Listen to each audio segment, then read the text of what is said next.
Game 1, I agree with you. Game 1, I agree with you. And he played Game 5. Game 5, you say yourself, I do, if you're in the but game, you also it doesn't matter. Because everyone in the playoffs Holy is shit, you're getting mad. Everyone in the playoffs is fighting. Right? The way you get mad is hilarious. Everyone in the playoffs is nursing something. I get that, but we're also in a volleyball team together. Yes. Right? And this is with our family. We always brag about our family volleyball that we always go to. Yes. And have fun time. Decided to put it on the test. But we decided to put it on a test and put in a league. We're trying to prove that, like, you know, we are the best family volleyball team there is. Yeah. Right? So we'll meet these guys again in the playoffs. We'll hopefully beat these guys again in the finals. Shout out to the family who showed up that day. Everyone played pretty solid. Yeah.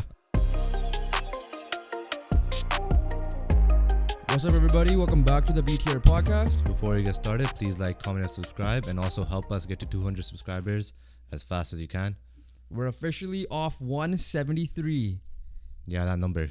I hated that number, man. It's probably the worst number We're at ever. 175 now, so we got 2 more. So thank you to whoever those 2 people were. That being said, Saturday's the 30th at the end of the month. Let's see if you can get us 25 in a couple of days here. But hopefully, yeah. If not, just try to get us to 200 as soon as possible. Please support us. More content will be provided, and we'll go up bigger and better things the more support we get. As always, make sure you guys follow our Instagram or TikTok or Twitter, everything, because we post almost daily content every there. You want to check out our NFL Power Rankings. We post it there. You guys can comment stuff on that. And no to the guy who said the Cowboys should be over the Bills. You're wrong. All right. You can't lose to the Cardinals and want to be in the top 5. Exactly. But yeah, no, make sure you guys follow all that. Subscribe to the YouTube for YouTube Shorts.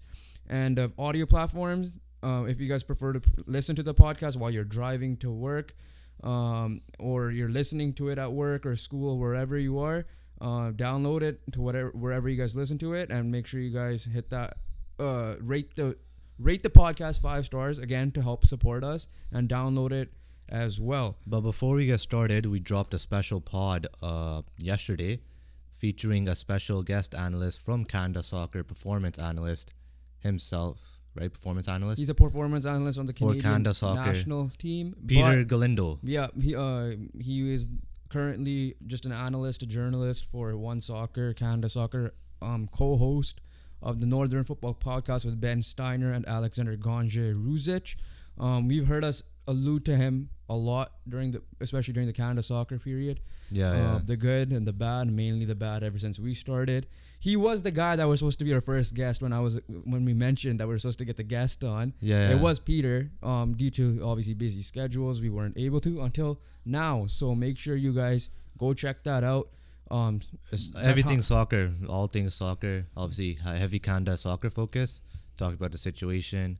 And then we also, talked about the players and coaching and recent performances. The U17 World Cup. And shout also, out Jeevan.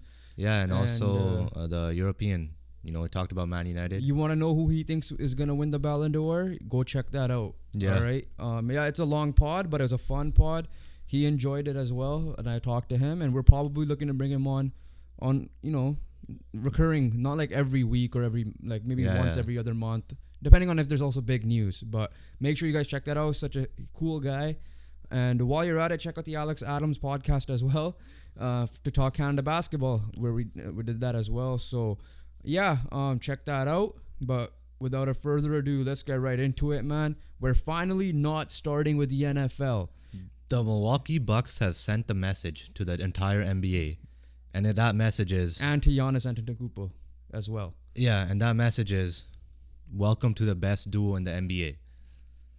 Damian Lillard is now a Buck. Man, my title for this was going to be something Taylor Swift related, just because it's going to get views. Try to clickbait Taylor Swift. Try to clickbait Taylor Swift because it worked for the YouTube short for now on Monday. But obviously, this is also clickbait news because it is literally big news. It is. I manifested it, but at the wrong time, because I was going to work and I'm like, I have a feeling Dame's gonna get traded today, and I'm like, when Jovin's talking, I want to be like, yo, breaking news.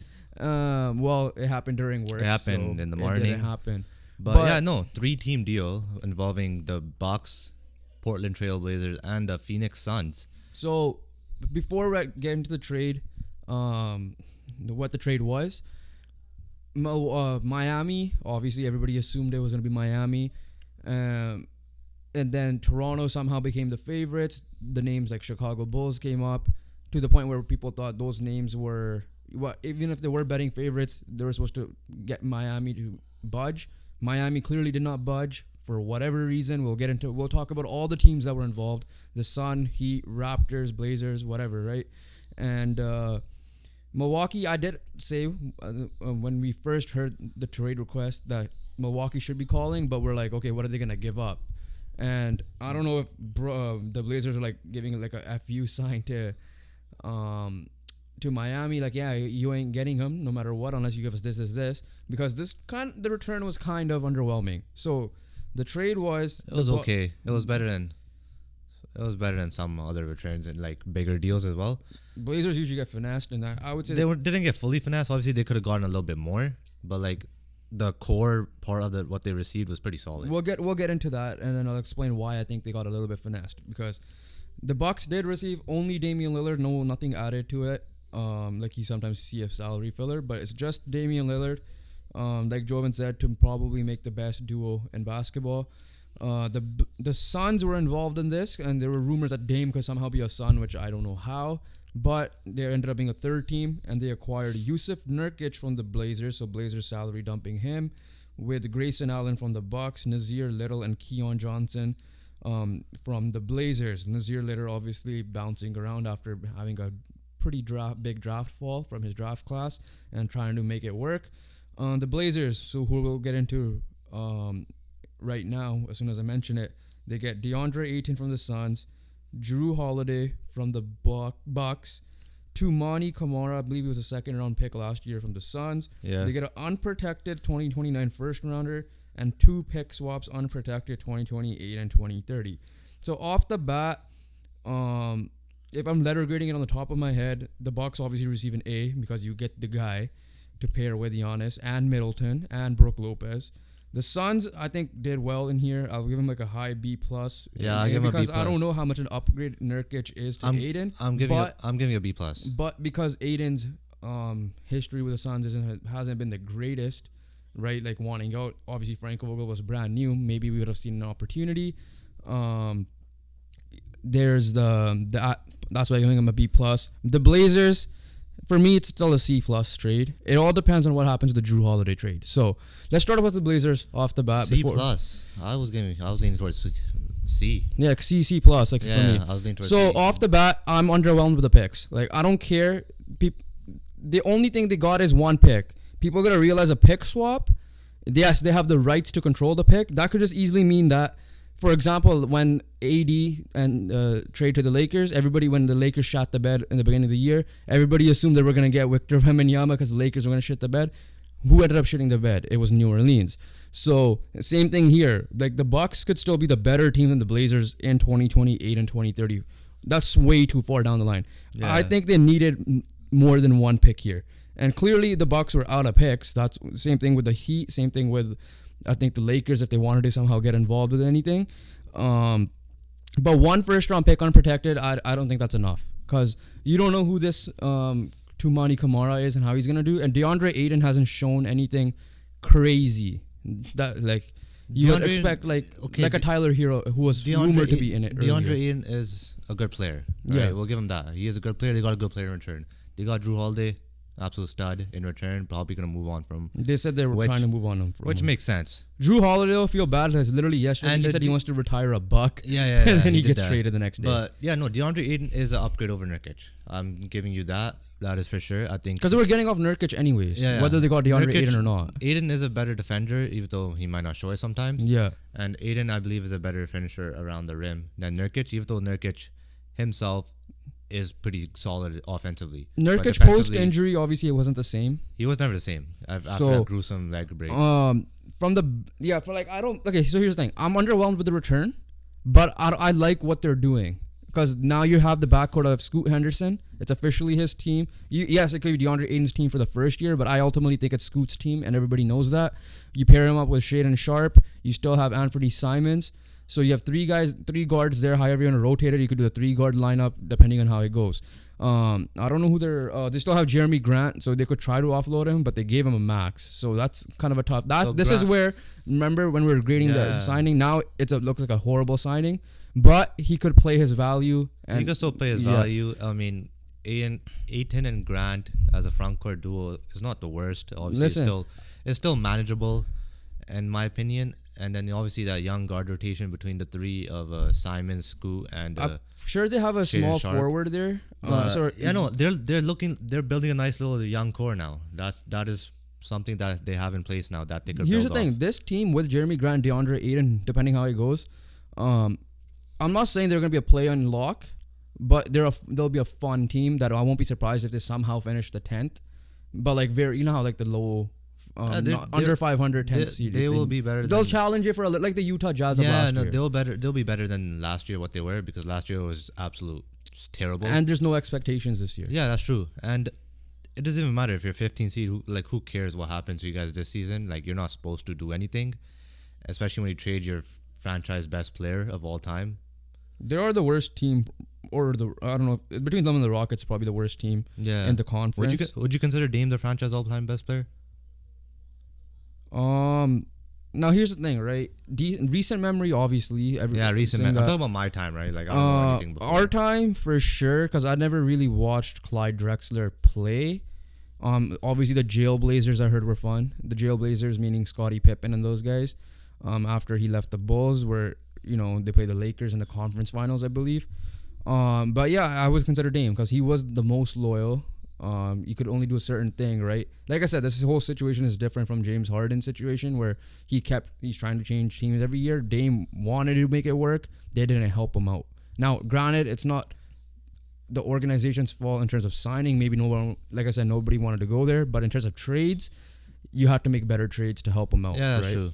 But yeah, my overall thoughts on Portland side of the trade. Oh, they have Matisse Thybulle. He'll probably start. Yeah, overall thoughts on Portland side of the trade is basically... I don't mind the players you got back. I think I like the little player group you got back in return. But yeah, like I agree with you. Picks could have been like 1 or 2 more for sure.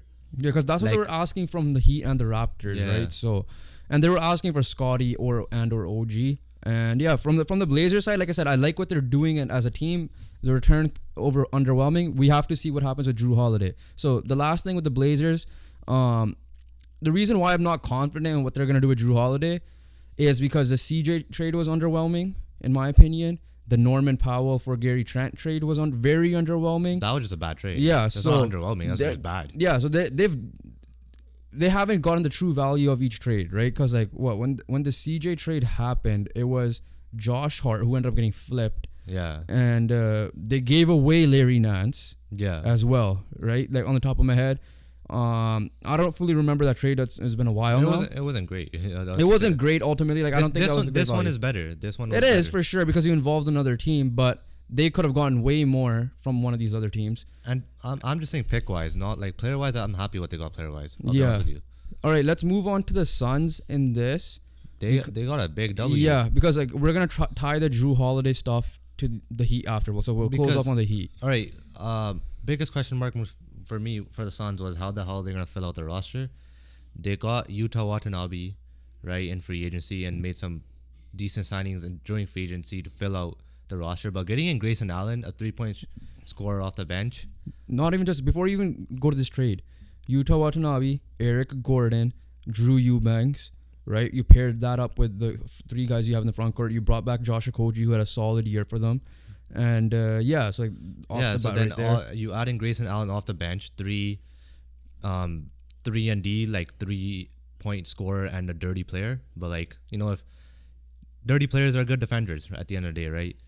He is actually a definition of dirty player though. Like people think Dylan Brooks might be dirty. He's worse. Yeah. But like he shows he's hustling, right? If you're a dirty player, you're hustling a little bit. Well, there's a certain extent. I'm gonna disagree with you slightly because throwing a low blow is not hustling. I don't think he's throwing low blows, alright. I don't think anyone's at times or like purposely elbowing someone. That's only Draymond Green's job, bro. I'll be honest with you. But yeah, so Yusuf Nurkic is not much of a downgrade for me. Like I do believe Aiden is a better player, but yeah. They'll survive with Nurkic. Nurkic will get okay, listen, you have KD, you have Booker. They'll be fine with Nurkic. And then you have Bradley Beal. You know who the funny part is? Booker's the only guy left from the finals run team. Yeah. On that roster, because Campaign and all these guys are gone too. They're all gone, yeah. But and then Nazir Little, let's see, he'll have some role. They got Bull. Defense. They got Bull. He's their MVP. Keon Johnson, young guy as well. Yeah. Let's see how he does. But like they filled out the roster well. Like that's pretty good, right? Like there's a point in time where like, you know, what the hell are they gonna do to like money wise to fill out the roster? I was like, yo, I won't mind just, you know, being on the bench if you need me for like freaking $100K a year. Yeah, giving water to give Kevin Durant. They still have Damian Lee, shooter. Yeah, but they filled it out well. They impressed me. And let me just see who else they have here. DeAndre Ayton's gone. Duka Yuzboki, Bol Yosikner. Yeah. So, but this year should be a rematch in the finals. Well, right now, like those are the two favorites. We'll go to the favorites part after. Let's just cover the rest. Yeah, I know, first. but like it's obvious. I'm just saying that. Right? I'm just getting out of the way. It's obvious. What, you think it's Nugget? Who are the favorites right now for each conference? Is those two teams? Oh, Bucks Suns that way. Yeah, I know what you mean. But yeah, we'll go to that in a second. But let's go to the Bucks here. I mean, you know what Giannis' weakness was? We're like, if you ever combine Steph and Giannis together, he's gonna be the best player ever. And Dame is close to Steph. Dame is the closest player to Steph. Yeah, be as simple as that. Exactly. So obviously Steph is otherworldly. He's a whole tier better than Dame. But when it comes to Damian Lillard, clutch player, proven it many times. Dame time, you give him. Dame has never had a big. Right, you thought Jeremy Grant was him. Like Giannis is 10 times better than Jeremy Grant. Yeah. And the only difference is Giannis is not a stretch like Jeremy Grant was, but that doesn't matter because Dame, you have to guard Dame from half court half the time. And in the playoffs, the pressure's off Giannis, right? Giannis doesn't have to take the final shot, and the way Giannis plays, he's not in a position to take a final shot at all moments. Whereas Dame could come in and freaking shoot from half court and do something. I thought Middleton was the one that was gonna get traded. Personally, before, like if this trade was gonna happen, because we were talking about it before, I thought it would have been Middleton more than Jrue because the value Jrue brings, right? And we'll talk about maybe Jrue that's Holiday. why the trade happened, though. Yeah. Jrue is more valuable than Middleton. I agree with that, especially the down year Middleton had last year. But that's why Portland wanted Jrue. That's the only thing I can think about that. So their lineup right now is Dame, Middleton, Giannis, Brook, Portis. That's what they're saying. Yeah. I'll pull up the roster to see if there's a small forward there. That's a solid lineup. Jay Crowder. So you can say Jay Crowder is Jay that guy. Crowder as well. Like the defense around Dame is kind of fillable with. I mean, Middleton could defend. Brook Lopez was a defensive player. Yeah, no, but I'm just saying like perimeter defending because that's what Dame is. Yeah. Right. So like, we have Middleton could perimeter defend. Giannis could defend anywhere. And Jay Crowder could defend as well. His question mark is a health. You have Malik Beasley off the bench trying to rejuvenate himself shooting wise. Pat Connaughton knows the system. You got Jay Crowder. You have Bobby Portis. Drew Timmy. Oh, I'm just kidding by that. But I'm just saying Drew Timmy. I didn't know he was there. But and then you got the Lopez brothers. So you have a decent backup in Robin Lopez, right? The question mark is small forward. Will that be Jay Crowder? Will that be Malik Beasley? Who knows? But yeah, Bucks are set. Right? Bucks are set. Suns are set. Portland's on the rebuild. Yeah, so that's the trade. I agree with you. I think the Bucks are the favorites, and the only team that can challenge them is the Celtics. But even because for me is because the Celtics have a question mark for me, whereas the Bucks don't. Exactly, I don't have a question mark for the Bucks. Not right now, right? So Adrian Griffin comes in from blowing a lead in the play-in game as an assistant to now head coaching. Probably one of the best teams in basketball. Yeah, probably the best team in basketball. Yeah. And and I agree that there should be the team coming out of the East. And the other thing that the Bucks did is answer Giannis's question. He's probably gonna sign an extension now, right? Because that's what they're challenging. And Giannis is smart for doing it like that in public, right? Dame has always been the guy that's like, if they want to trade me, then I'll do it. I'm never gonna request it till obviously this year. Blah blah blah, right? Whereas Giannis put the pressure on. And publicly as well, like which you don't see, and they did it, right? And so that's the trade. Like I said, let's go on to the teams that were rumored, and Raptors, and we probably have to get into a little bit. Fine, man. We'll start off with the Raptors. I was gonna say. Listen, I need you to go on a rant here. I was gonna say Heat. No, I want to close off with the Heat for a reason. Yeah, but all right, Raptors. Simple as this.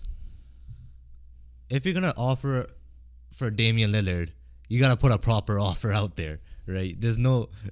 You can't just say like, okay, no Scotty, no Grady, no OG. What the hell are you gonna Well, give they up? didn't say Grady. Huh? They didn't say Grady. It was no Scotty, no No OG, Scotty, no no OG. Pascal. Okay, yeah, Scotty and Pascal kind of made sense, but like if that's the case, OG has to be in there. I think they were interested in Grady. I think the offer As was like well. Grady, Dick, 3 picks, and salary fillers like Chris Boucher. Yeah, Otto Porter. OG or Trent had to have been in there Yeah. in order to make it like, Portland to like pick up the call. So here's my question to you: in a blessing in disguise, you didn't want this trade to happen, right? Yeah, that's Realistically. true. Because at the end of the day, Dame and Pascal they would have been a good duo, but I don't think they would have been championship duo. They're definitely a playoff duo, but conference finals max ceiling for me. So when it comes to the Raptors, right now you have major question marks, right? Because clearly, I don't know how much of it was there's Dame saying, "I don't want to be there, so don't even bother." Like, I don't think he was that type of guy personally, but I'm just saying like that could be true because the report that came out was since Miami were not budging, he was open to Brooklyn and he was open to Milwaukee. Yeah. And Giannis and Lillard were having talks from before, whether it be team up in Portland, whether it be team up in Milwaukee, which obviously ended up happening in Milwaukee. The Raptors side of things, there were like, Raptor fans were fantasizing Giannis when he said that to come over. Now, my question to you is, what is this team doing? Because you have to answer OG's contract, you have to answer Gary Trent's contract, who have to end up opting in, and you still have Pascal. Now, before I let you go and go on a tangent there, my personal opinion, you still trade Pascal, you sign OG, and you sign Gary Trent. You have your young core. Christian Koloko could develop more. You have a young coach, first-time head coach, and Darko Rajakovic coming in as well. Get rid of Pascal because, listen, Pascal is capable of getting an All-NBA nod, which means he's eligible for the Supermax. You as a Raptor fan, quick yes or no, do you want to give him a Supermax? At this rate, probably not. So then why not trade him? Because you're not even, if you're not really planning on to give him. trade him though, right? Like, Siakam wants to stay. But No, like, but the thing is, I'm going to start going. the value of Siakam. Yeah. I'm just going to say it right now. You did it with Lowry, you fucked it up. Simple as that. You fucked up the Lowry trade. There's no way that like the package at the trade deadline was worse than what the hell you actually got from him, which was Precious Achua and the old man Goran Dragic who left halfway through the season. Not even like after like a couple of games. Yeah, he just went back to Europe. But yeah, as simple as that, right? Like, they're trying to finesse, right? Kawhi trade was a finesse. Let's give that. We'll give that, right? Kawhi trade was a finesse. 1 second. What? Those people that are comparing the Dame and Kawhi situation, it's not even close because there's two things you got to look at. Kawhi was coming off a last year of his contract. Kawhi is a superstar, top 3 player at the time in the NBA. Dame isn't a guy to. Dame isn't a guy to help you win a championship unless you make moves. And also, Raptors it. were in a better situation then. And yeah, exactly. They were in a better situation then. You had to hope for Scotty if you wanted to keep Scotty to do develop, right? But like, anyways, yeah, go continue. That was a totally different situation, so shut up about that. You finessed Kawhi, but DeMar DeRozan was a big piece in that trade, right? Now what you're doing is just fantasizing. You're not being realistic. You're trying to trade for Dame. You're not putting in OG, Scotty. Obviously, they've been interested in OG for the last 3 years. Obviously, they're going to want OG in the trade. If you're not putting in, they're not picking up the phone. Simple as that. Number 2, you have become a good franchise at letting players go for free, right? I heard Brian Windhorst say this on Alex Adams' podcast. They let Kawhi Leonard go for free, which, understandable. That one's understandable. That's understandable. Kyle Lowry went for nothing. Fred VanVleet went for nothing. Siakam is on the verge of going for nothing. Gary Trent Jr. might just go for nothing too. Who do you have left? Just Scotty. OG could leave. OG could leave too. So either figure out your shit, figure out your direction, because right now you're going nowhere. As simple as that. Portland finally figured out the direction. Rebuild. Wizards finally figured out the direction. They may have gone shit all for the Porzingis trade and the Bradley Beal trade, but they are going young. They're like, okay, we're gonna be shit for the next 3 years. And let's try to get up these young pieces and go. The only young piece you have is Scotty Barnes. I'm not even considering OG because OG gets injured after 20 games himself. Gary Trent, he's relatively young still. Gary Trent's relatively young, but we know him. He's streaky at times. So figure out your direction. and just go from there, because right now you're going nowhere. Listen, they clearly believe something. They, keyword they, right? I'm not saying our fan, because we have the same situation with the Canucks, right? They believe something because they extended Jakob Poeltl. They brought in Dennis Schroeder, right? I agree with you. This is me personally. Question for you: should they trade Pascal? Yes or no? Doesn't matter what the return. No, obviously, return matters, but I'm saying like don't get greedy. If they were up to you, would you try to trade Pascal right now? Well, now the Dame trade is over, then yes, now 100%. Okay.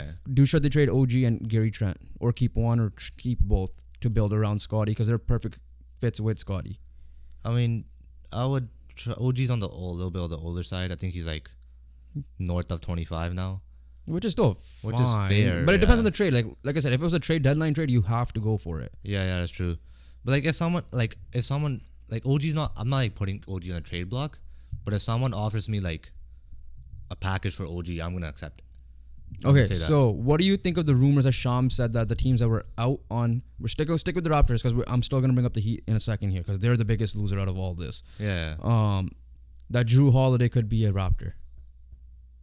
Then are you like, how does that make sense? Because if Dame does not make him a championship contender, Jrue Holiday will barely make him a playoff contender.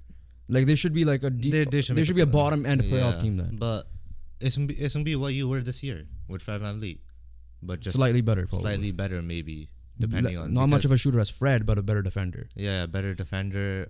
Him and Schroeder probably backcourt pairing, which is pretty solid. Obviously, you got OG, Scotty, or Pascal, one of those three. Or like, because I'm pretty sure Poeltl is the starting big. Yeah, so you gotta figure that out. Okay, so Poeltl contract, like the the trade in general. I was like, what the hell? Why are we doing this?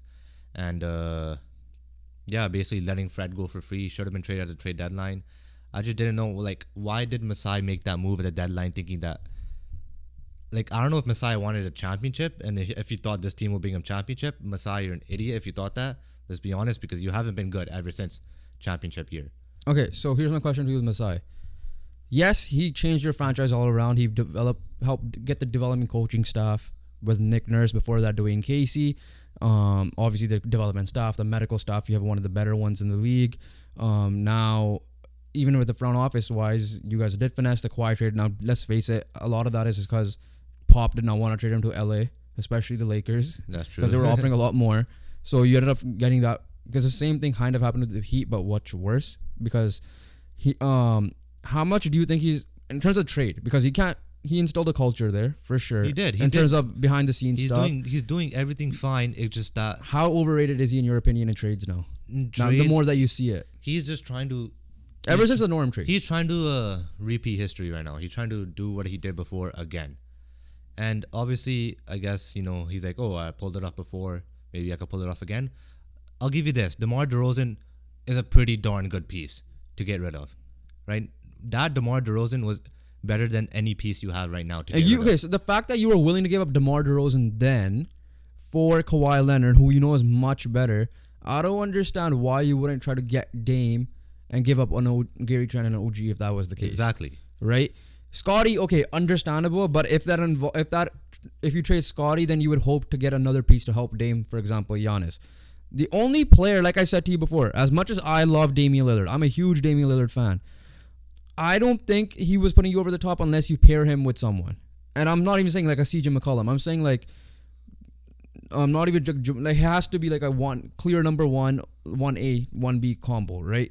Not Jamal and Jokic, my opinion. I know we had that whole debate before, but like AD, LeBron, like that's how it had to be. Like how AD has LeBron, and you're hoping with that situation that's the only way you got rid of Scotty, right? Other than that, you were not going to be a championship team with it. I'm sorry, the Celtics are probably going to be better than you. You could probably compete with the Sixers, honestly. The Bucks probably still would have been better with you with Jrue Holiday. And then Miami, well... What would have been? It would have been Dame, Siakam, which is a pretty solid duo. It's a solid duo. Siakam, they're both 1Bs. I'll be honest, Siakam's been pretty underrated last couple of years. He was, but they're both 1Bs. You need like a 1A paired with them. Yeah. That's my thing. And then Kawhi brought you defense. Arguably the best defender when healthy. Dame ain't providing you with that. Yeah, I said it before. It was conference final ceiling, if that was the case. Yeah, so it's essentially Portland with CJ was going to be this team. in my opinion. I'm better Portland. Yeah. If Scotty was still there, right? Depending on, let's say OG and Dick were gone. But yeah, last thing the Raptors before we move on, because obviously the season's about to start. You got to figure your stuff out. I would trade Siakam, and if Atlanta calls you, yes, I know you're trying to finesse something, but just get AJ Griffin, get another young piece, And get picks. and get picks. Right? I know that you try to get Kobe Buffkin. Now I listen through the wire a lot for basketball, and Pierre did say that Atlanta's stupid for not to give away Kobe Buffkin in that case in this year's draft pick for them To get Siakam. to get Siakam. He's like, if that's stopping you to get Siakam, that's bullshit. Then Atlanta should Because do you're adding that. a stud. You're adding an absolute stud in Siakam. So that's the Siakam. Because tying that down, let's see if Siakam gets traded. He's one of the next big pieces to get traded for. Okay, let's move on to the Heat. Biggest loser. They All lost. summer long, you're waiting. You get rid of you don't bring back Gabe Vincent. He signs with the Lakers. You don't bring back Max Strus. I think it was a sign and trade, if I'm not mistaken. And you let him go. You were preparing for the salary for Damian Lillard. Clearly did not work out. I don't know what Pat Riley's thinking. This is where I'm like, Pat Riley's one of the best in the game. Masai's one of the best in the game in building teams and installing culture. What the hell are the both guys doing? Try to finesse something, right? You to get Damian Lillard, you would have had a championship level team if you got rid of one of. Yes, I'm not saying get rid of both, Jaime Jaquez and Luka Jovic. Get rid of Luka Jovic, and if that was hindering you from the trade. Nikola Jovic. Fuck off. Nikola Jovic. Nikola right? Jovic. Stop bringing soccer. I know, no, sorry. I'm thinking of Luka Doncic in my head too, and then Jokic, and mix everything up there. Nikola Jovic. Yes, if anything, you got rid of Nikola Jovic. You have because what he showed in Serbia, you would have been able to keep Jaime Jaquez and be like, look at this guy. You could build around Nikola Jovic with those young pieces there, right? And he's a perfect fit. He could be that power forward, small forward type of guy. What are you gonna do now, right? Like Jimmy Butler's out here accusing tampering. The team that tampered is accusing of tampering here. Yeah, that's true. What's your lineup right now? Kyle Lowry, I'm sorry, he's a guy coming off the bench. He's not the same Kyle Lowry from this championship team. Okay, let's team. be real, right? Tyler Hero replaces Gabe Winston in that playoff run because let's be honest. Yeah. Tyler Hero wasn't healthy and they made the finals. Yeah. All right, they're getting Tyler Hero back. Okay. That's a reinforcement right there. So technically, but how much is Tyler Hero disgruntled? They still have a core. Tyler Hero believed he was getting traded. Yeah, okay, but they still have a core of Hero, Butler, and Adebayo, right? And it's still, I know it's not championship level. No. It's not, because the Bucks are at championship level, the Celtics are championship level. But at the end of the day, if you did it last year, you might be in a kind of a similar situation this year. I still think you're the third best team in the conference. I don't know. I think you're the third. I can't with that say trio. that. With that trio, I think you're the third best team in that conference, though.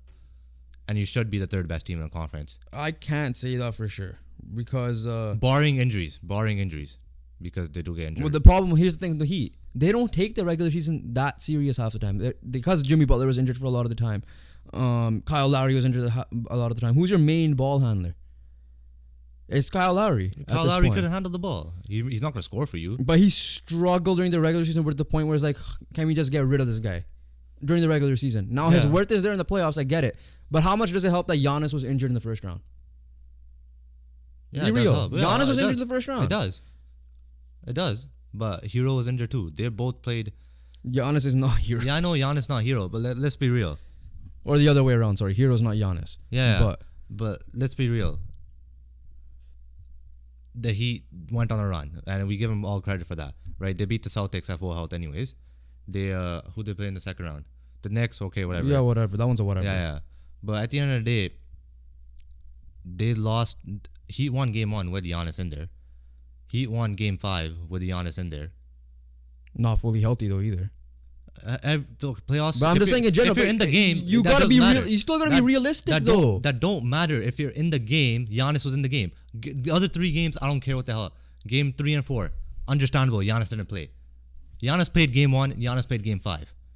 Game 1, I agree with you. Game 1, I agree with you. And he played game 5. Game 5, but you say yourself. I do. If you're in the game, you also it doesn't matter because everyone in the playoffs. Holy is shit, you're getting mad. Everyone in the playoffs is fighting.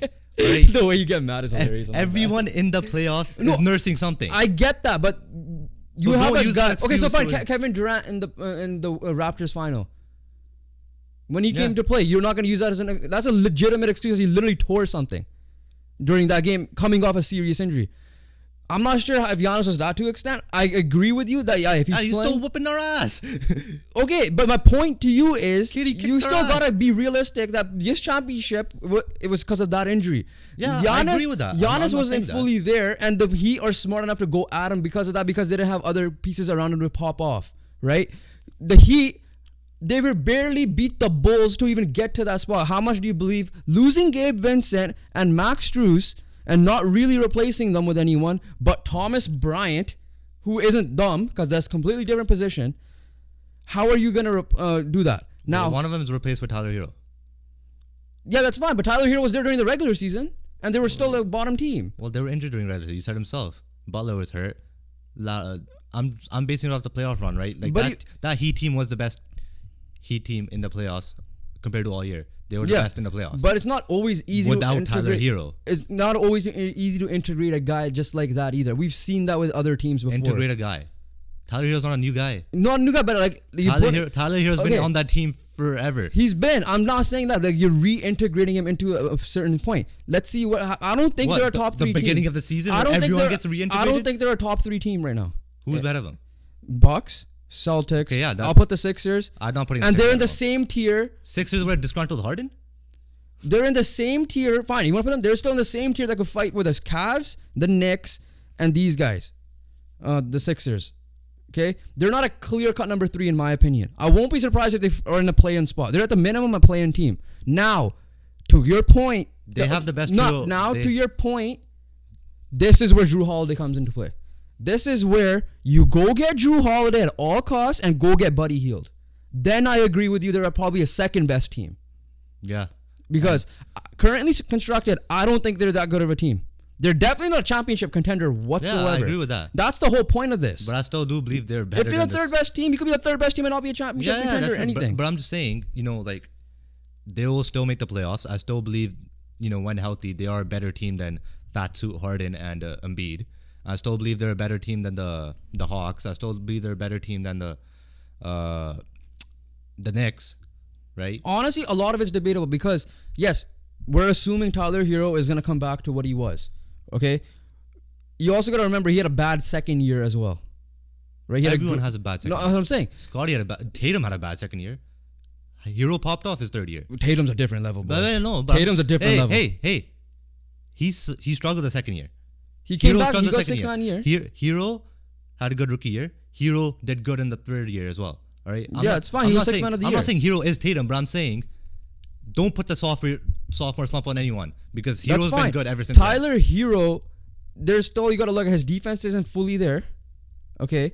I'm not putting Tyler Hero in the same tier as any of those guys you just said. Because I'm not saying that. I understand Heat culture is a thing. Don't get me wrong. But I'm saying you can't put the sophomore slump because he's proven that he's over that. That's fine. He's over that. But we got to see him post-injury and see what happens. Because, listen, I believe in Tyler Hero. I think he'll be fine. But I still don't think him alone will put him into any weird contendership. Fine, they're the third best team in the East. If you look at the West, the Lakers are a championship contender. The Denver Nuggets are a championship contender. Yeah, the they're Phoenix not Suns dealing are with the West, are they? No, what I'm saying, my point is the championship contender. Yeah. They could be the best team in the East and not be a championship contender.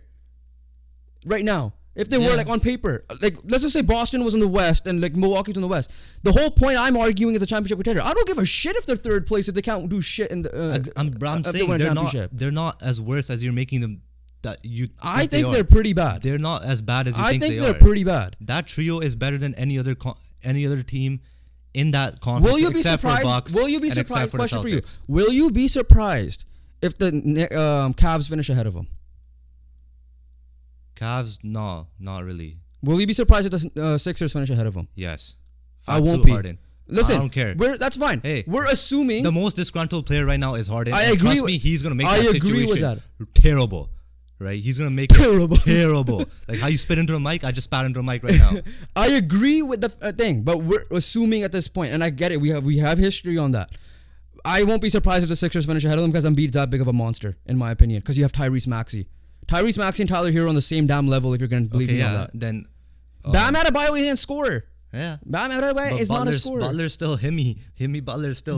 And Joel Embiid is still Joel Embiid. Yeah. And could play defense. So the worst player out of that trios you name is Fatu Harden. That's fine. He's 6 out of 6. Okay. Yeah. I still won't be surprised though, because that's how good Joel Embiid is. Embiid's there. 1, then it's Butler and Adebayo 2 and 3 in my opinion. Okay, which is fine. Yeah. But I won't be surprised if the Sixers will finish ahead of them. That's the thing. I will be kind of okay. You also gotta realize this. Like you said, health matters because Jimmy Butler has missed time. Right? There's a reason why he's never been up. There's a reason why he hasn't made All-Stars at times, because he either misses it because he gets injured, or he hasn't played enough. Joel Embiid's been injured. Yes, he's been healthy. He's been in MVP conversation the last 3 years. What? You never know, bro. This dude. The playoffs are a different story. You're talking about regular season right now, because that's what you're arguing here. The third place. I'm arguing the whole season. But you just admitted you won't be surprised if the Cavs. That doesn't mean they have to be third place. They could still be the third best team. Okay, realistically, were the Miami Heat the 8th best team in the conference last year? In hindsight, no. In hindsight. Okay, even at the beginning of playoffs. Let's be fair. They were a better team than the Knicks. They were a better team than the Knicks. They were a better team than the Cavs. I watched more of the NBA than you last year. Can you admit to that? Yes. I've listened to many people through the wire being the biggest ones. They were surprised that they were not. Their literally preseason prediction was this is where exactly Miami was going to be in the regular season. They did not expect what happened in the playoffs at all. That's what they assumed. You gotta hope Kyle Lowry brings it during the regular season, because their depth is gone, and you know there's going to be an injury with that team as well.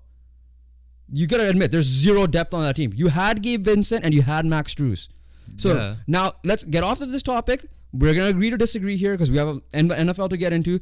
But do you agree with me though? This is a team that needs to go after Jrue Holiday. Yes. And this is a team that needs to go after Buddy Damn Hield. Yeah. Then you have a lineup of Jrue Holiday, Buddy Hield, Bam, Jimmy, Tyler, Hero, however you want to play it out.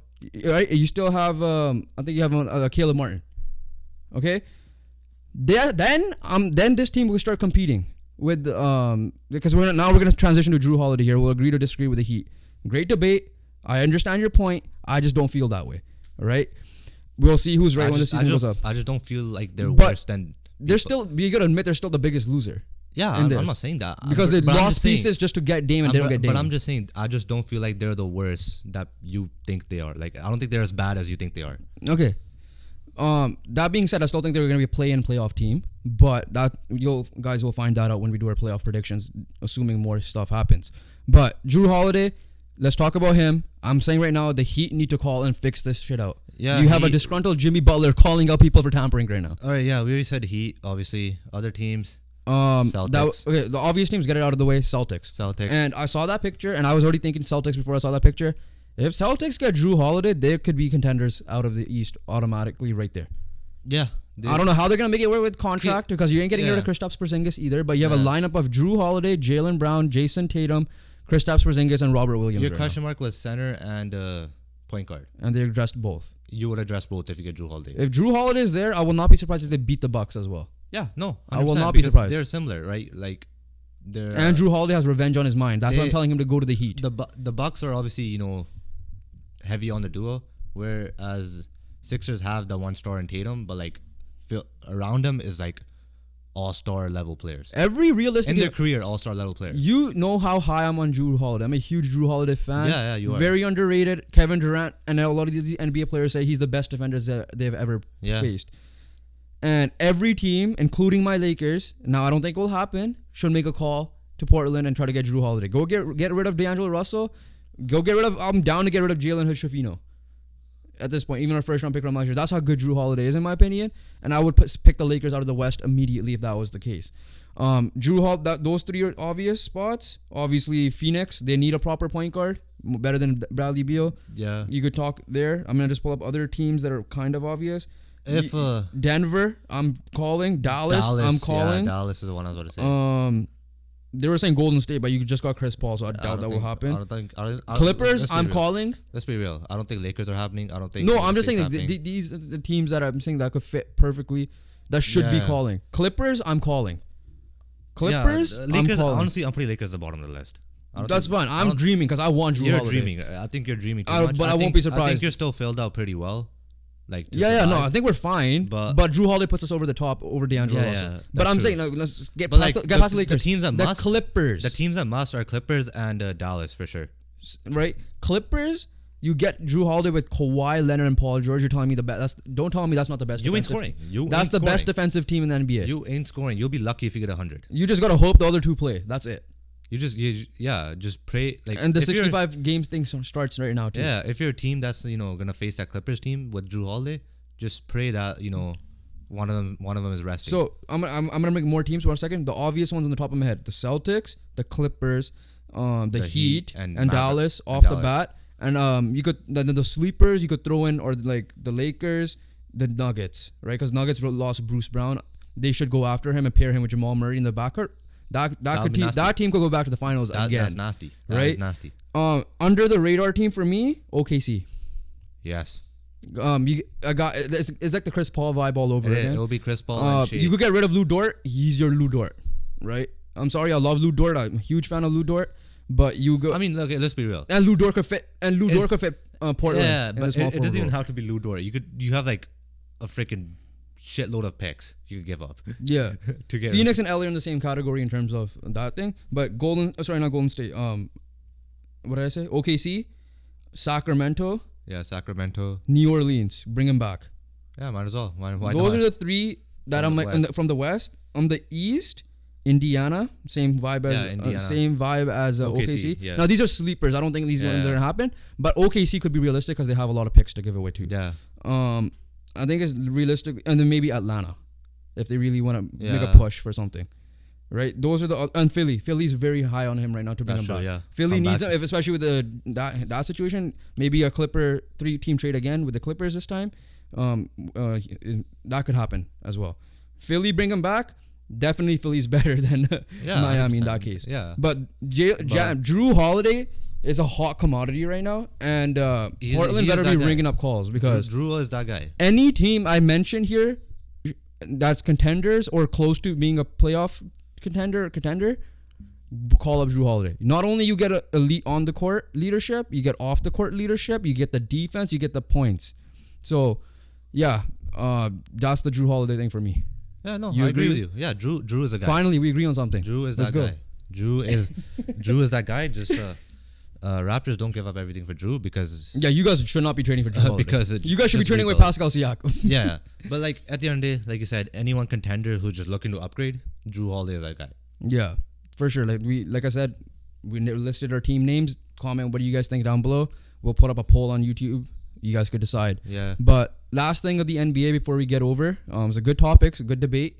We definitely should revisit this. We're probably gonna revisit this if nothing happens and it comes standing predictions. Harden and Embiid. So my question to you is this: do you think Harden gets moved before the season, during the season, trade deadline? Does he even show up? Because media day starts Monday.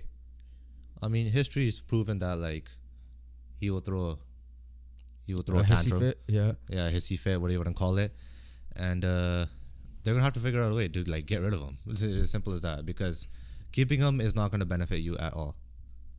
Yeah, I mean, Daryl Morey's on that same tier as Masai Ujiri right now, and Pat Riley. In a way, you could have thrown in Brad Stevens, because Dame was apparently second betting favorite was Boston as well.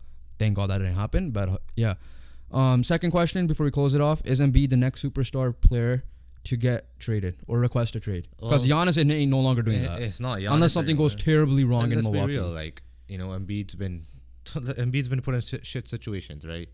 The best year they had was with the best chance they had was with the Ben Simmons, JJ Redick, Butler, Harris, and Embiid. That lineup in 2019 just didn't have the depth, but had the starting five. Yeah, they definitely had the starting five, and ever since then it just went downhill for Embiid as partner wise, because they chose Tobias Harris over Jimmy Butler. Big mistake, number one. Number two, Tobias Harris over me. JJ Redick left in free agency. Ben Simmons was never the same ever again, and that just leaves Embiid. Yeah. I'm gonna tie this back to the Raptors quickly. If you were to trade for Jrue Holiday, how much are you gonna say go after Embiid right now? Then. Yeah, I mean, I don't know what direction you're going. That's what I'm saying. You guys are thinking you're a championship team. Embiid's on the market. You might as well try. But it's Philly. It's in the same division. Right? And they're the team that you guys knocked out too.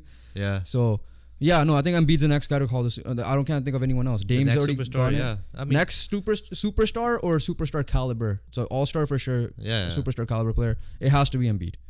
Yeah, I don't think there's anyone else. And the pressure's on him. Jokic won a chip. You got the MVP. He got the chip. Jokic is in a good spot too, whereas Embiid just hasn't been in a good spot. So it makes sense for him to leave. Like, and nobody should, like bash him for leaving because right, it's like the Dame, right? Didn't help him. And after that, it's gonna probably be Luka Doncic if nothing happens there. Those are the only two I could think of the top of my head. Yeah, it's Embiid right now. next, I'm not putting 100%. Zion on that list right now because he doesn't done shit. Yeah, it's true. That's a solid good 40 minutes to an hour. Yeah, I don't know. I actually don't know. Oh, I thought you had the time up there, but no, great convo. Dame finally has done it. It was running from before, so like I don't even know the exact time. Dame has finally requested a trade. It's gone down. We had a heated debate. The biggest trade has happened in the offseason. Yes, and we'll see if there's any more because it's NBA and shit happens by the trade deadline. Player movement is real. Yeah, NHL, please learn something and fix this up. But let's move on to some quickfire topics. We have a bunch of quickfire topics, so as a collective, it might be like 5-10 minutes. But off the bat, big fight weekend. Canelo versus Jermell Charlo. Canelo Alvarez making his return. He was supposed to fight his brother Jermall Charlo. Something happened there. It ended up being Jermell Charlo. Now the biggest issue here is Jermell Charlo is moving 2 weight classes up. Jermell Charlo is an undisputed champion on his weight. Canelo is obviously undisputed champion in his weight. But I think it might be, again, we're not boxing aficionados. We're just like, we base everything on eye test. Who we see better. And Canelo arguably is pound for pound the best. You could argue Terence Crawford and Tyson Fury and Usyk, but I think Canelo will get this. I think it will be decision though. I don't think, because Jermell Charlo is good. I agree with you. I don't think he gets knocked out unless, Canelo might get him on a shot of TKO. I don't think it will be a clean KO. I agree with you. For me personally, I feel like it might be a little bit easier to go up in class than to go lower.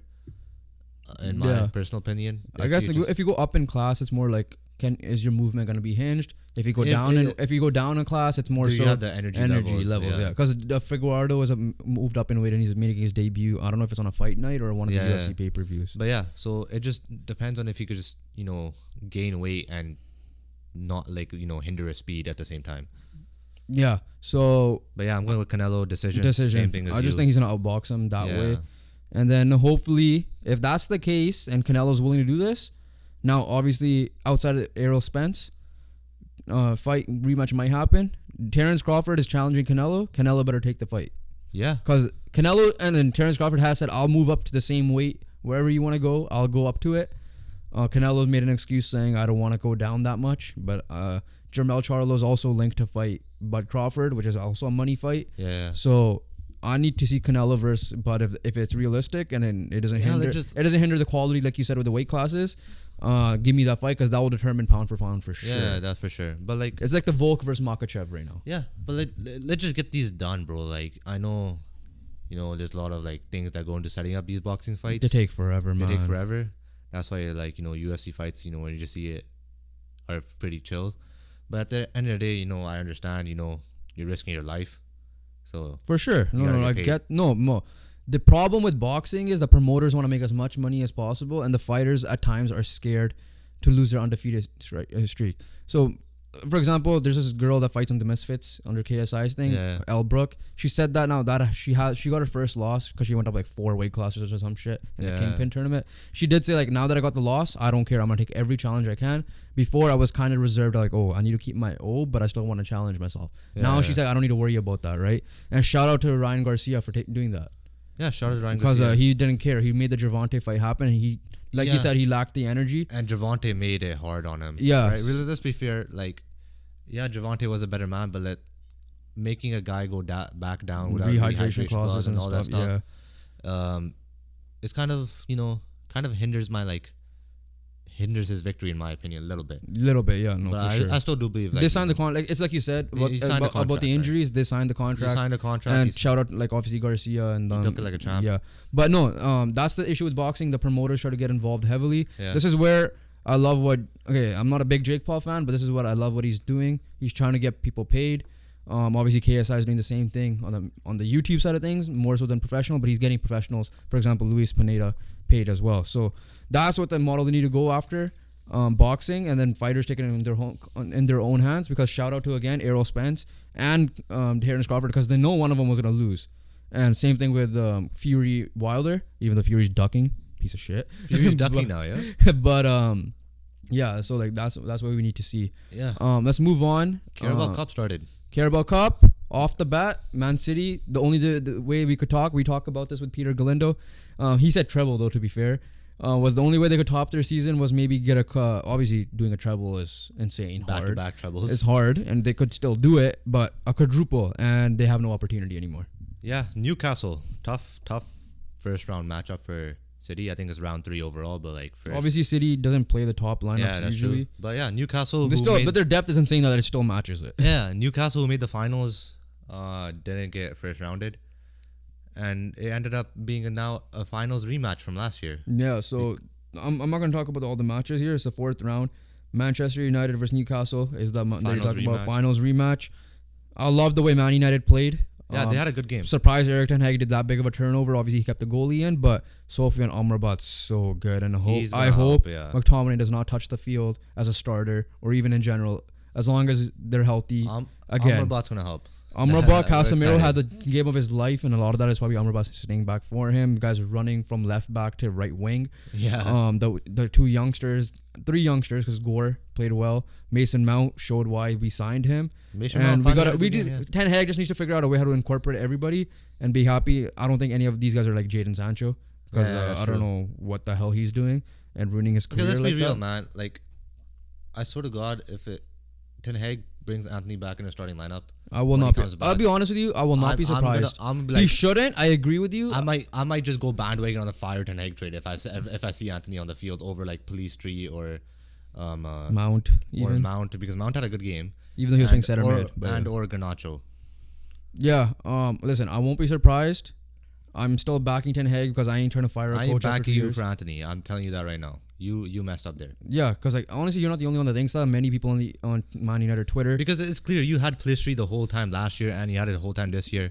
He's just shown so much more. And listen, Kobe Mino might be back. Not even less. Like not even half the time. Like legit, 10 minutes of the time. Kobe Mino might be back and hopefully get some minutes because he was killing it in the preseason. And Amad Diallo Traore was killing it. Was Young Player of the Year as a lone player to Sunderland last year. Yeah. But no, I agree with you. He should not be playing Anthony right away.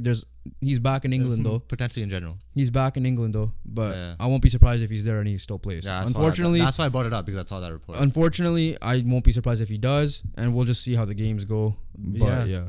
Canada. No, sorry. I'm gonna finish off one thing. I'm not gonna go through all the matches, but the other big match is West Ham versus Arsenal. Yeah, so those are the 2 big matches. Everybody else got easy matches. I'm not gonna go through it. You guys could check it out. The next game will be played on October 30th. Yeah. So Canada, women's team officially done it. If you guys haven't seen it again, check the Peter Galindo podcast. We talk about this team there. She made adjustments. Bev made major adjustments. And Galindo loved it. Peter Galindo loved it. Alex Gange-Rusic loved it. Because they wanted a 3-5-2. 3-5-2, yep. He was saying on the podcast. And the players turned up, the coach turned up, and they have an opportunity to defend their gold. And I stand with Mike Halford on this because he said in the radio this morning, if you win a certain medal, you should be automatically qualified. Yeah. All right. It's like winning the Champions League. Doesn't matter if you finish like 7th in the league. Like Sevilla weren't even anywhere. They won the Europa League, and that's the rule is you should be getting the next. You should be automatically there. And honestly, if you're the host, and I thought it was that the longest time. I thought it was too, but I found out during when Spain won the World Cup and they had to qualify. Yeah. That's when I realized and even Germany, I was like, what the hell? So yeah, like those 2, the host, which is understandable because you ain't trying to like host, and if you guys are the defending champions of that particular award. So World Cup should not be automatically for Euros. Italy should automatically be in for the Euros. In this case, Argentina should automatically be in for the World Cup. The next World Cup. That's how it should be, in my opinion. It's stupid, I think, otherwise. Now I get it. Some LeBron shit leaving could happen, but like that type of shit could happen. Or people retiring, but yeah. That being said, that makes sense, right? It was fun. The minutes I did watch because I was at work, but the minutes I did watch, they look and the highlights. Showed the adjustments. Adriana Leon was a completely different player from the World Cup because we were criticized her. This might be Christine St. Clair's last ever game that she just played, because she said she wanted to help qualify, right? And she did. She helped qualify. So she didn't say that she will play. Maybe she will be there because she didn't play the first game. Sana, not too surprising. Now, because Bev kind of isn't playing, like, okay, we need this after a terrible World Cup. We need to win. But she did play the second game, so there's that. But yeah, shout out to the women's team. The men play Japan in October, so let's see what happens. Maybe we could bring on Peter down below. Comment what do you guys think about that pod. We'll try to bring him back on. He's open to it. Yeah, let's move on. Hockey news. Off the bat, let's just get the easy one, the quick one that we don't care too much about. Mikael Backlund for Calgary extended 2 years and $4 million. And is named captain. Is officially named captain because he's the longest tenured. I'm not surprised. Yeah, he may not be the best player, but no one else makes sense otherwise. Yeah, like a lot of players on the last year's of contract, right? Yeah, that's true. If Elias Lindholm had extended, I would have given it to him or Hannafin or even Tanev, but he extended. Even though it's just 2 years, they might be finding a new captain. Mikael Backlund is a stud player, like for them. He has been good for quite a while now, and he is. I consider him as like one of their top guys, one of their core guys. Yeah. If they want to have $4.5 million per season, but they got they're similar to the Raptors. They got question marks. They got a lot of question marks. They have a lot of expiring, and we'll talk more about that when we do our NHL preview next week. Yeah. Because the season starts on the 11th. Yeah. One thing I do want to say, sad news. The Flames assistant GM. Yeah. I want to get the exact Chris Snow, who was dealing with ALS. His wife recently just put out a statement essentially saying that due to a lack of oxygen, he underwent cardiac arrest because of the brain damage, and the doctors are saying this time he won't be able to wake up. They revived his heartbeat though, and suffers a major brain injury. Craig Conroy obviously was crying and emotional, and it sucks to see because he's dealing with ALS. He's obviously, we don't know too much about ALS. We know it's terrible, obviously. Lacks movement and all that. He's only 42, by the way, in 2019. So 5 years later, he's still not even 50 yet. Yeah. And now it's also known as the Lou Gehrig's disease, and his father and 2 uncles and a cousin also died of that disease in the past. Wow. So, and his the wife, thoughts and prayers to Kelsey Snow and the family. Hopefully the doctors are proven wrong and he is come back. I don't know much about him. I just learned that he was. I heard the story before a couple months ago, but she said the paramedics and doctors were able to get his heart beating again, but suffered a brain injury due to a lack of oxygen. She said his doctors do not expect him to wake up from the injury. So it could be a permanent coma, probably, if the heart is beating, or it could be like life support type of thing. Don't know. I'm not medical. You're not a medical person. But yeah, she said my chest feels cracked open and hollowed out. Chris is the most beautiful, brilliant person I'll ever know, and doing life without him feels untenable. Hug your people. And that's true. Hug your people. Tough transition now. Let's move on to the last hockey news. More on the celebratory side because it's Canucks related for us. Roberto Luongo, and we might go into. I don't think we'll really go into debate but December 14, Canucks play Florida. He's the Florida's front office. 8 years of the Canucks is officially Ring of Honor, and that caused a whole debate on Twitter, on media. Now the debate is the older guys if they don't want him to be in the Hall of the number retired, and Ring of Honor makes sense because Kirk McLean. Because in their eyes, Kirk McLean's number should have been retired before Luongo even got there, or even early Luongo got there.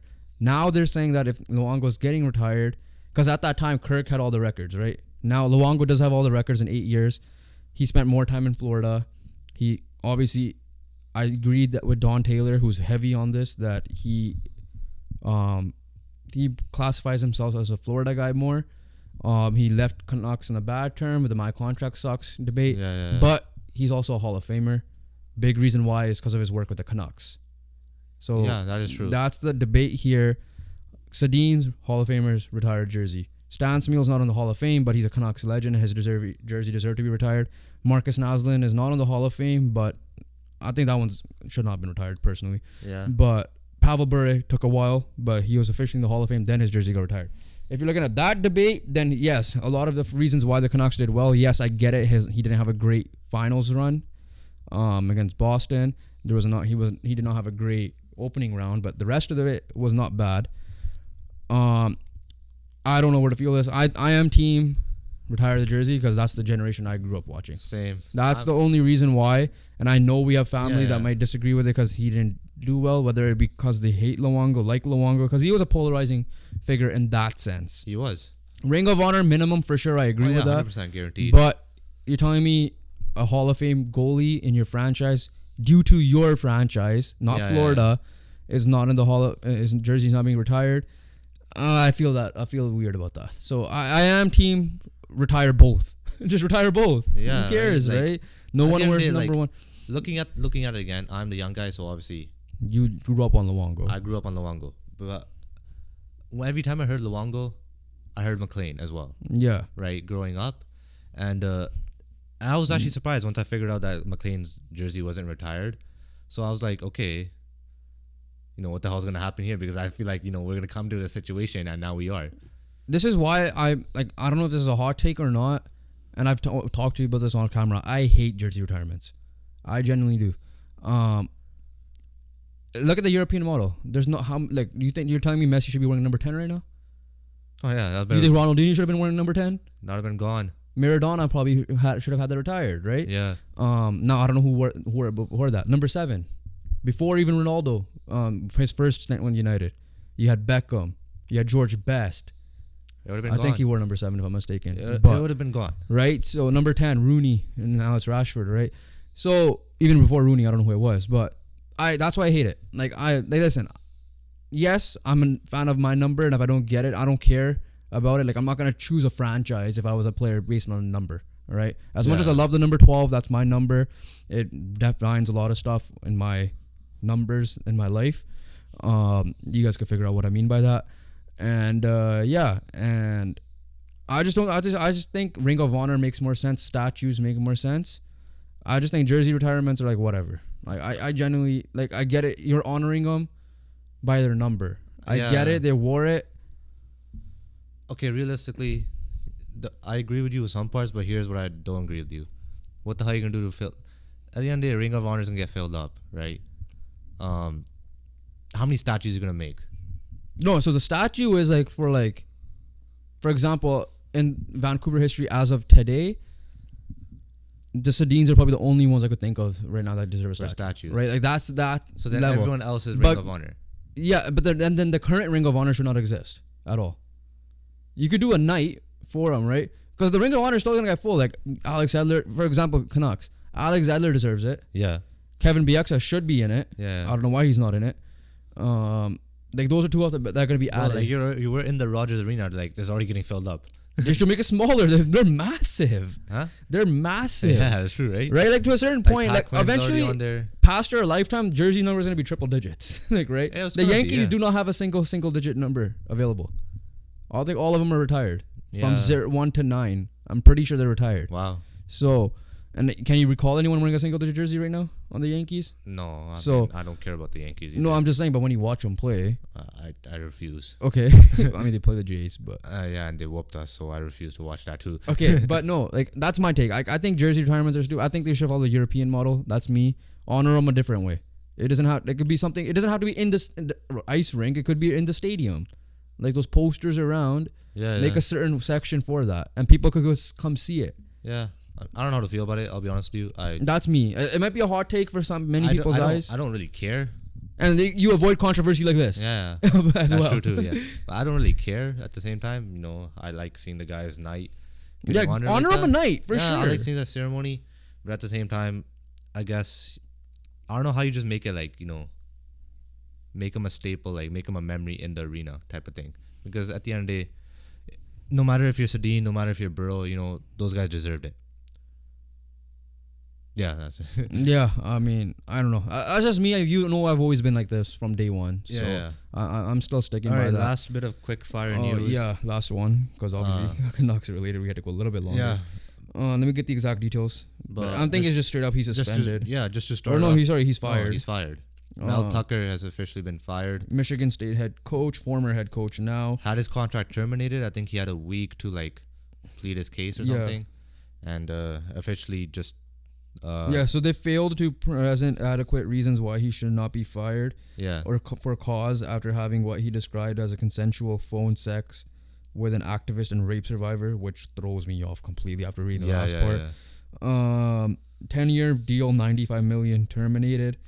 So I mean it's still allegations. Sorry, I'm gonna make that clear. Allegations of that. He's saying that it's consensual, but allegations of rape and sexual assault. So we'll see. Again, like we said before, we're at a social media age. People might go to Spit and Chicklets podcast, like in the Babcock case. Their social media, people are, and I applaud them for it. They're coming out, whether it be old stories, new stories, current stories. Coaches. There's another situation that happened. I don't know if you saw. I think it was like a WHL coach or someone. No, I didn't see that one. I forgot the exact name. Same thing. Assault. Yeah. I mean, you're a coach. You're a young player's coach. This is a juniors. Yeah. So you're supposed to be their mentor. You're supposed to be a father figure, friend even. And you're doing this. And you're doing this stupid shit. Like you're not gonna get caught eventually. You're getting caught now, right? You can't get away with this stuff anymore. Yeah. Doesn't matter if it's now or 10 years down the line. You're gonna get caught. Yeah. Like, let me just double. I think it's Kevin Constantine. I don't know if you heard. I heard that. Yeah, from I don't know how to say this. Wenatchee Wild head coach suspended him. And I was listening to Craig Button on Donnie and Dolly. Yeah, he's saying like it makes no sense whatsoever when coaches do something like this. It makes no sense because you're the leader. You're the leader. The young, not even just like the older abuse, like the Akeem Leo situation and everything, but like you're literally doing this with juniors, like junior kids. So makes no sense. All right, let's end it off with the NFL. There's probably gonna be another 20 minutes here. Off the bat, Monday Night Football recap. Bengals finally got their dub, but before we get into that, we'll start off with probably the quicker game. Philly, Tampa Bay. Philly finally produced their best game of the season and remain undefeated, and also take away Tampa Bay's undefeated status. And their defense just check out our power rankings. You guys know exactly what we did. And their defense just cooked Baker and that offense. Let me just pull something up here quickly. I just want to check because a debate I heard was, are you still worried about that offense? In a way, you kind of are, because Jalen Hurts went 23 for 37, 2 picks and a TD. So rushing carried him again. DeAndre Swift. I don't know why they didn't use him in game one, even though they still won though. 230 yards. So the rushing, AJ Brown went off though. By the way, did you win your fantasy? I won, yeah. Okay, I was like AJ Brown's numbers were insane. Yeah, they were, but they weren't enough. But their offense ever since Steichen left has been great. It has been great. Has not been great. Sorry. And let's be real, right? Yes, they're undefeated. But who did they play? But yeah, who did they play? Vikings. Patriots came back on them almost. Vikings. Okay, they were honestly on paper. No, not in hindsight. They were decent teams. There was no excuse to lose to the Patriots. There's no Vikings understand. No, not even Vikings. No, there's no excuse to lose to all three of these teams. Yeah, next week you got the Commanders and you got the Rams and then you got the Jets. Your true test is coming against the Dolphins. What is that? You should be 6-0. Yeah, by October 22nd, week 7. So you should be 6-0. Yeah. Yeah, you should be 6-0.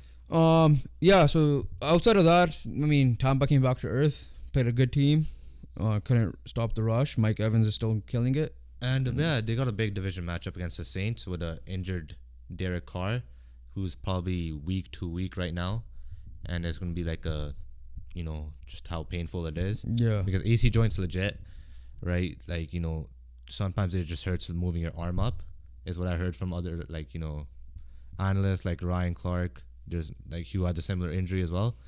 So we don't know how long Derek Carr is gonna be out for. Moving on to the next game. Yeah, Bengals. They did it. Obviously, Joe Burrow does not look like Joe Burrow at all. In an ugly fashion, but they were good signs. Jamar Chase finally had a game. Joe Burrow made some throws. Obviously, some throws he missed, but at the end of the day, he he showed moments in that game where like, okay, these guys might be coming back, and this is the Rams you expected. Like I've said the whole time, the Rams O-line is gonna kill him, and what's this?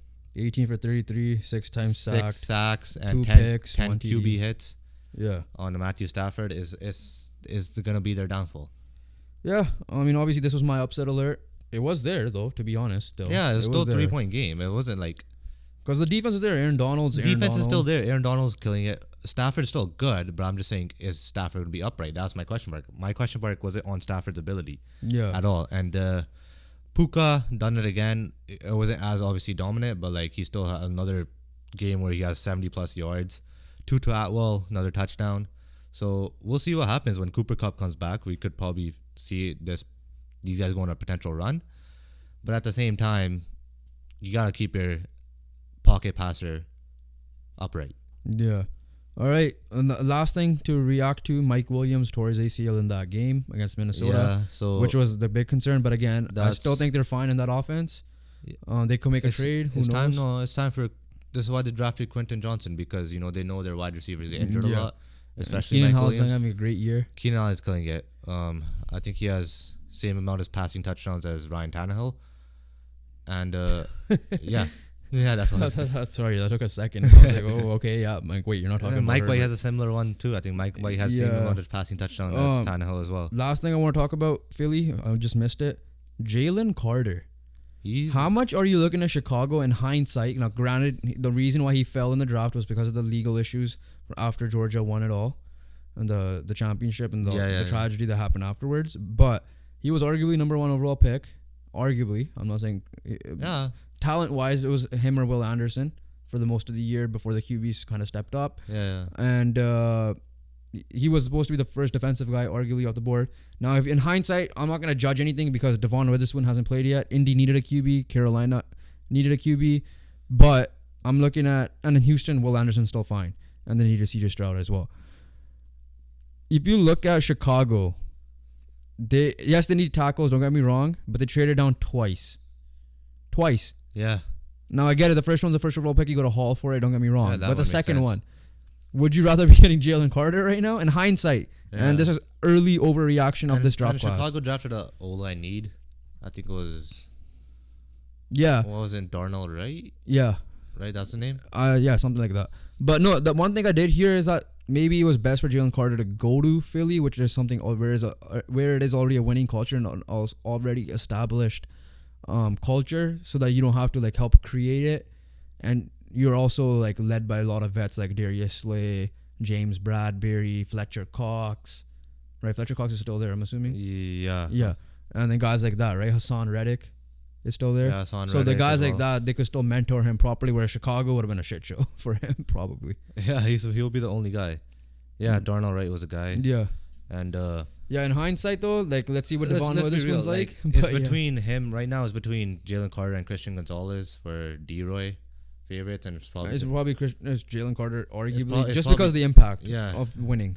I still value that. I understand the rookies, but I still value that. No, but like he's killing it. Yeah, he's absolutely killing it. Is it. O'Royce CJ? Because just injuries. Yeah, right now.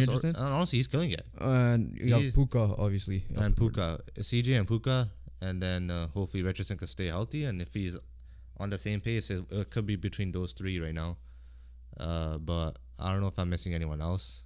No, you're good. No. Yes, but yeah, CJ is having an insane year. All right. Yeah, no picks, but yeah. No picks, and he's throwing like 300 yards. All right, let's go on to Thursday Night Football. Beat the Jags as well, yeah. Because week 4, are we concluding Thursday Night Football in our week 4 preview? No, right? Like the things we do every week? Like yeah, so we do that first. So do we include Thursday Night Football in that? Yeah, that's at the end. Okay. So we start off with the... we got to do a recap. Sorry. Or week 3 recap. Disappointing team. Yeah, that's what I was about to say. Yeah. I got this. Let me cook. No, I was thinking we were going to week 4 preview. But yeah, biggest disappointment. Okay, obvious one is Denver. We're not going to talk about it. It's not even a disappointment. Watch Sunday's pod, what we thought. It's not even a disappointment. They're beyond a disappointment. Yeah. Right? So who's your, outside of Denver, most obvious one? I think there's 2 correct answers. There's 2 correct answers. So you pick one, I'll pick the other. Cowboys, how the hell do you lose the Cardinals? You were the lock of my week. Like I said in the beginning, You were my pick lock, basically. Like I said at the beginning of the pod, that guy, whoever you are, I'm calling you out. Let me open my TikTok here. But continue on until. Yeah, I mean, I have no idea what happened.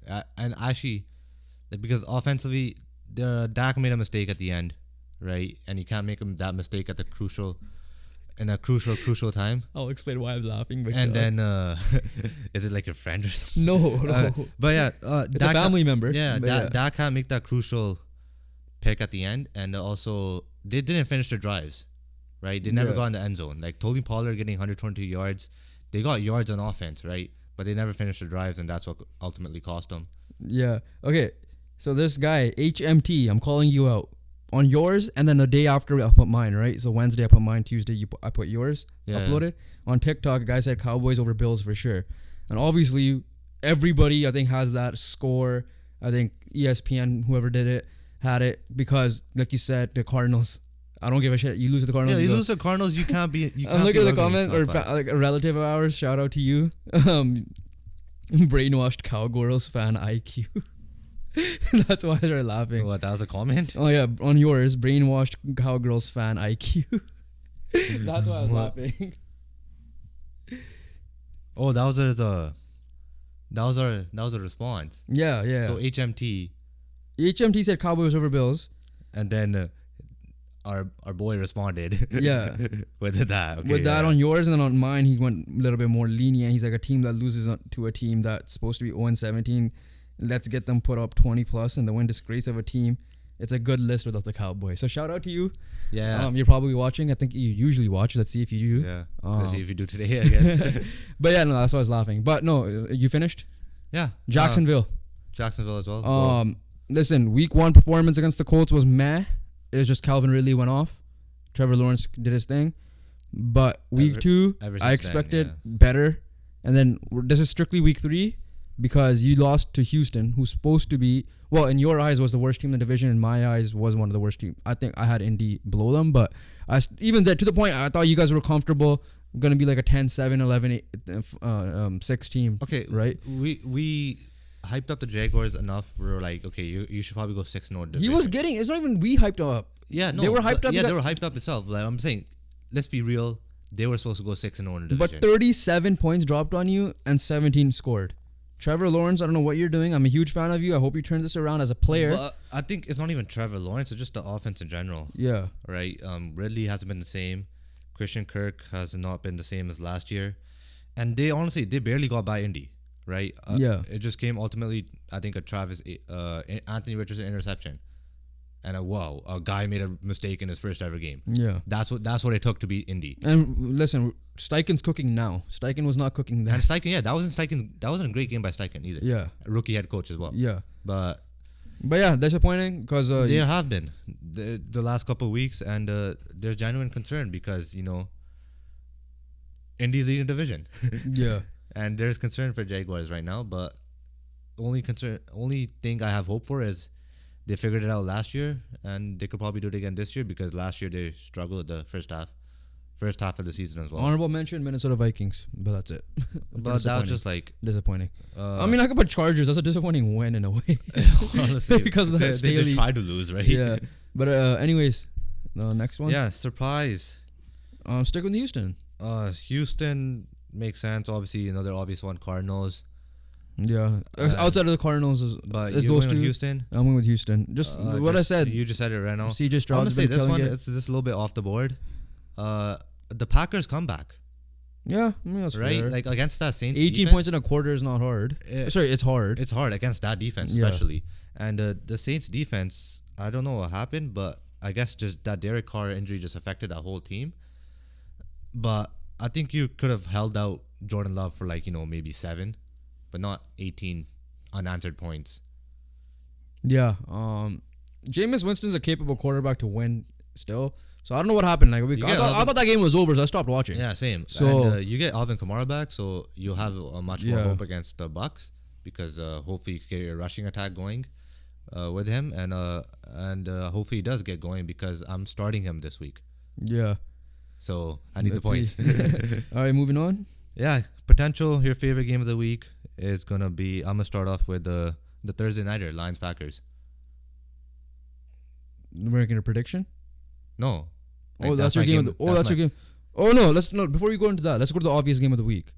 Obvious game we'll of the week. That one first. We'll go with that because that one's obvious. That would have been yours. That would have been mine. We know that. Bills, so that's Dolphins. why in the consensus we're gonna do that as a Bills Dolphins. This is not best of the division. This is not even best of the conference.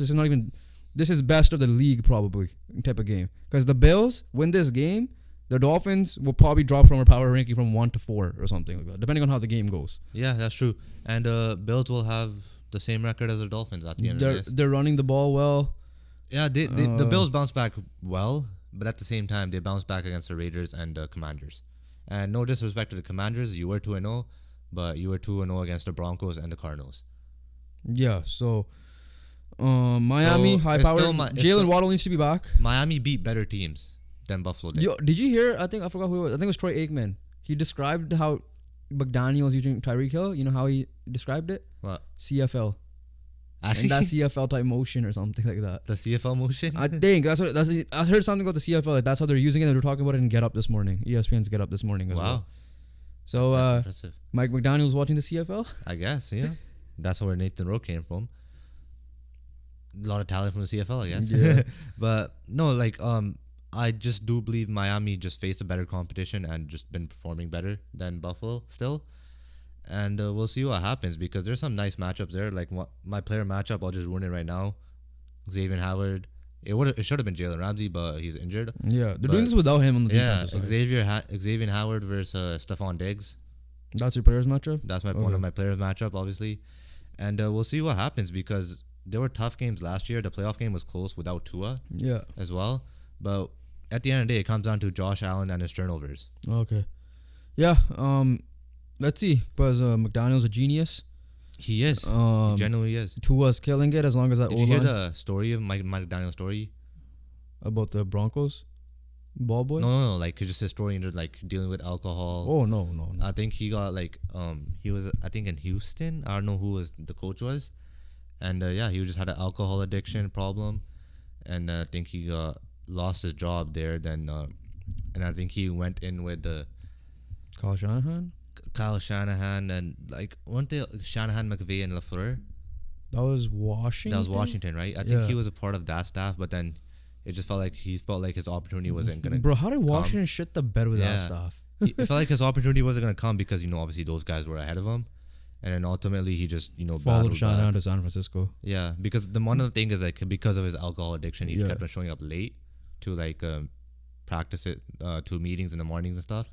So that was one of the main reasons why he wakes up at 2:45 just to get to the office every day in the morning for Miami.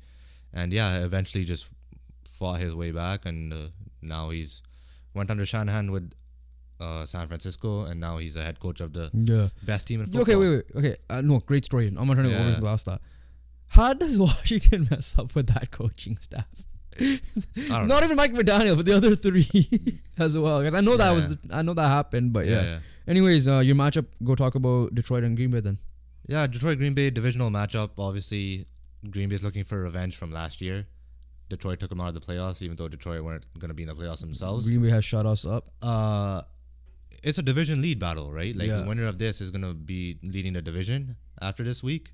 They're both 2-1. They've both been playing some solid football. They've both been had some bad moments as well.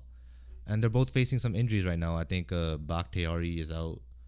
I think Christian Watson and he's questionable. Aaron Jones are questionable, but I think they're missing quite a bit on the O-line. I think Elton Jenkins and Bakhtiari, and I think potentially Jair Alexander as well. Yeah. Whereas Lions are missing a couple pieces on their O-line as well. I think Taylor Decker, one of their tackles, is solid.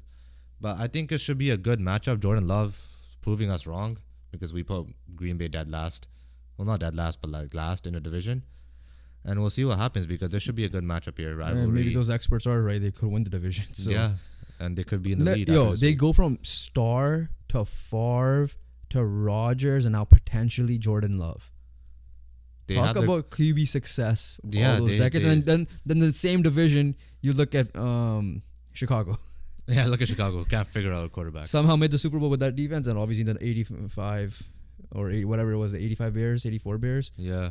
But defense is a strong suit, but then the offense crazy. My matchup is I think you probably considered it Baltimore Cleveland. Divisional matchup, same, literally what you said, except this flip side for you. Obviously, I have Baltimore winning the division. Cleveland has that elite defense. Deshaun Watson had himself his first good game that looked like Deshaun from Watson Houston. of old, yeah. Is Baltimore healthy though? That's the biggest question mark here. And otherwise Myles Garrett, early contender for Depoy as well. Yeah. Obviously, I haven't paid him That much. defense is killing it right now. So obviously, Micah Parsons' spell might be the favorite, but maybe not again after that Arizona game. But Myles Garrett has definitely been. No Cowboy should there. be a favorite after that Arizona game. Yeah, Myles Garrett, maybe Trayvon Diggs, just because that was the game he missed and they got their ass kicked. But I think everything you said, divisional matchup, toughest division in football probably. Yeah. And I think it's Baltimore Cleveland is my game of the week. Yeah, the only issue is like Baltimore struggled against the Indy defense. This Cleveland defense is better and more complete. Hey, if Kyle Hamilton's there, let's go. He's questionable. But yeah, he's questionable. That's my game of the week. And, you already said your matchup, right? Player matchup. Obviously, my other one is probably the one you're gonna say right now. Yeah, but what did you say again? Diggs. Diggs versus Damian Howard in the big matchup. I'm gonna go big man, like you said. You alluded to it. It's Quentin Nelson having a resurgent year, shutting people up. That's saying that he should not deserve that contract. Versus Aaron Donald. And listen, Aaron Donald's still wreaking havoc. If it wasn't for their team's record, he probably would have been back in Depoy conversations in general. Let's see. O-line, new coach is doing well. Steichen has plays that are being called. We don't even know if the Rams will put him on his side or just put him on Will Fries. And they might just put him on the end, or they might just put him on. And D tackle, who knows what happens? But Aaron Donald can line up anywhere and still do something. Yeah. So I hope to see some of those like one-on-one matchups against Quentin Nelson. So that's mine. Big man balling. Shout out Marcus Spears. Yeah. Shout out big man balling. And Jeff Saturday. But upset alert. Go.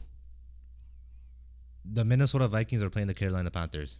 That was one of mine, but I'm going with the Minnesota Vikings.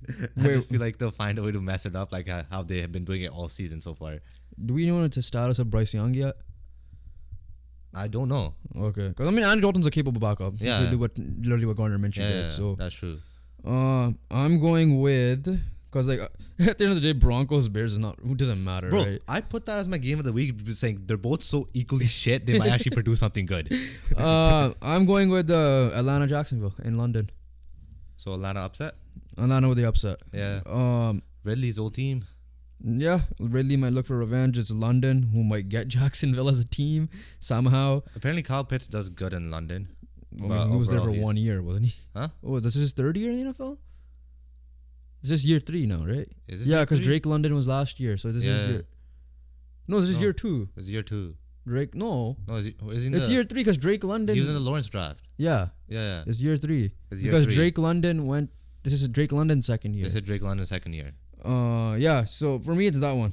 Everything else seems like on par. Like Seahawks, Giants seem like on par. My second one, which I could be a little bit depending on because they always find a way. Is it Washington, Philly? No. Okay. They always find a way to charger it up. Oh, they always do. Raiders. Yeah, Chargers versus Raiders. I considered Washington, Philly just because Philly's struggling a little bit. Yeah, and Washington. But then Philly's defense is. I still trust the defense. Philly's defense is too good. But yeah, my upset of the week, I'm going with. I don't even know if I made that pick though, but Falcons. I think I could see an upset there. I still might have picked Jacksonville, but I won't be surprised if that's an upset. Yeah. So is that NFL? That's no, a Thursday night pick. Yeah. I think I went with the Lions. I picked the Lions. Let me double check what I picked. Hold on. I'll try to use what I picked in the our family pick'ems. I think same. You want the Lions as well? Yeah, I just feel like they're more healthier and they've been. I did pick Jacksonville, even though that's my upset. Okay, based on this, my upset's technically Miami, but I don't consider that same thing with Baltimore. But those don't count. Yeah. But yeah, ultimately we picked the Lions. I just feel like they're more healthier right now, and we'll see what happens. I don't know if they're home. The Giants are favorites based on Yahoo. Are the Lions home? No. So it's in Lambeau. It's in Lambeau. But yeah, I just think Lions are healthier right now, and I think those Bakhtiari, Jair Alexander, and Elton Jenkins absences are going to be key. Yeah. So I want Lions too. Let's see. Yeah.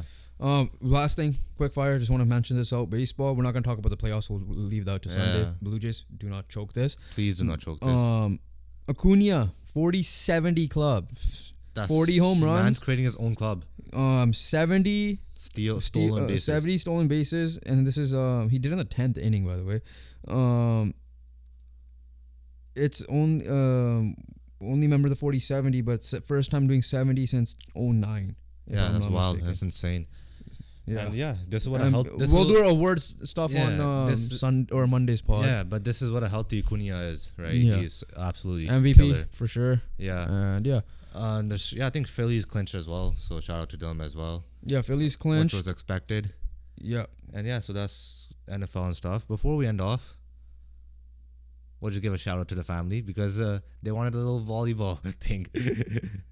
Oh, you want to do that? Yeah. Okay. So we're in a soccer team together. Yeah, we have a soccer but we're also in a volleyball team together. Yes. Right? And this is with our family. We always brag about our family volleyball that we always go to. Yes. And have fun time. Decided to put it on the test. But we decided to put it on a test and put in a league. Yeah. And this first team that we faced, we're a solid team, a proper volleyball team. And we lost. So no, let's put it in context. There's 2 sets. Consists of 2 games. Yeah. The first set we lost both games. First one I think it's 2 games with 2 sets. Yeah. Yeah. So 2 games per set. And 2 sets. There's 2 sets and 2 games per set, so we 4 games total. So it's 4 games total, yeah. Yeah. So the first set of 2 games we lost both. I'm confused on vocabulary here. We lost both of them. We lost both of them. Second one was much closer. I think we lost probably like 5 or something. By 5, but the first game we kind of we were left. I think we lost by like 9 though. Yeah, ultimately, yeah. Yeah. Second set we split.